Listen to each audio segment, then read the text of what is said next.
Movies should take all forms, from bullet-filled action epics to quiet costume dramas. But sometimes filmmakers go too far, testing the patience of their audience. There are some flicks you can't possibly get through without drooping eyelids. So to save precious hours of your life, here are some movies that are literally too boring to watch.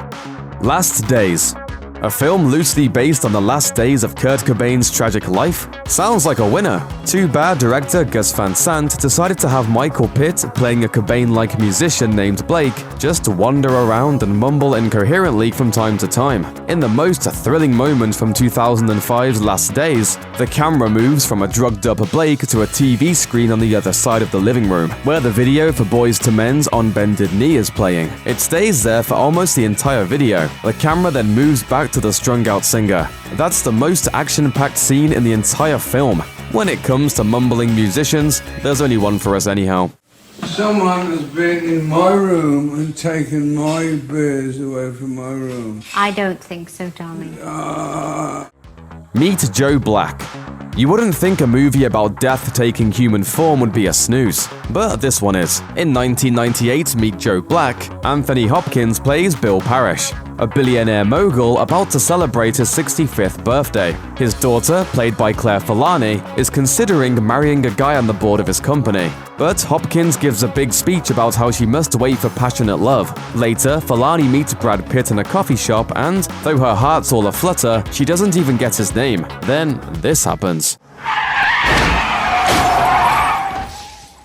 So, Pitt's dead, and death takes over his body. Now, looking like Pitt, death tells Hopkins that his whole love speech made him want to experience an earthly life. Then the movie groans on for another 2 hours and 55 minutes, mainly comprised of meaningful stares and soft-spoken dialogue, as death woos Forlani and bores the audience, well, to death.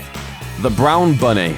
The 2003 Cannes Films Festival cut of Vincent Gallo's road movie Brown Bunny was universally derided as humorless, narcissistic, and boring. Roger Ebert had a special hate for it, calling it the worst film in the history of the festival. The legendary critic sums it up like this: imagine 90 tedious minutes of a man driving across America in a van. Imagine a film so unendurably boring that at one point, when he gets out of his van to change his shirt, there is applause. So, needless to say, it got a thumbs down. Gallo didn't take kindly to this and called Ebert a fat pig with the physique of a slave trader. Ebert responded, aping Winston Churchill. It is true that I am fat, but one day I will be thin, and he will still be the director of The Brown Bunny.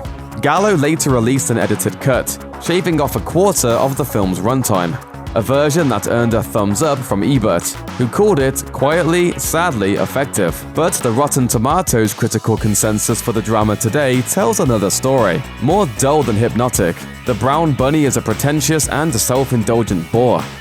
Dream of Light.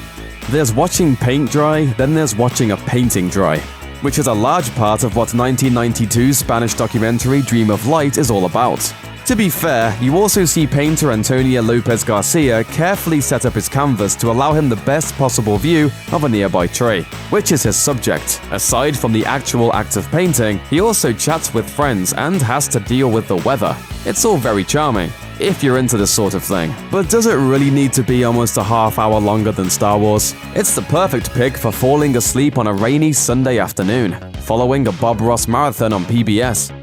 Manakamana.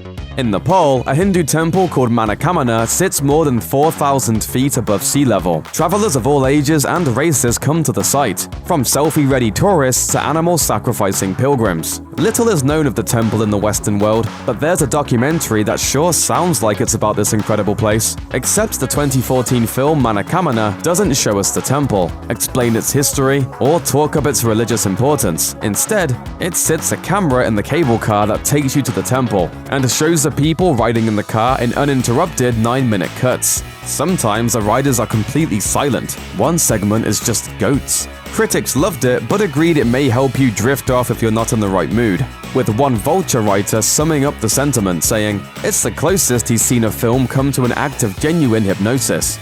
But when even your film's subjects seem to fall asleep, you're probably not really exciting anyone." Thanks for watching. Click the looper icon to subscribe to our YouTube channel. Plus, check out all this cool stuff we know you'll love too.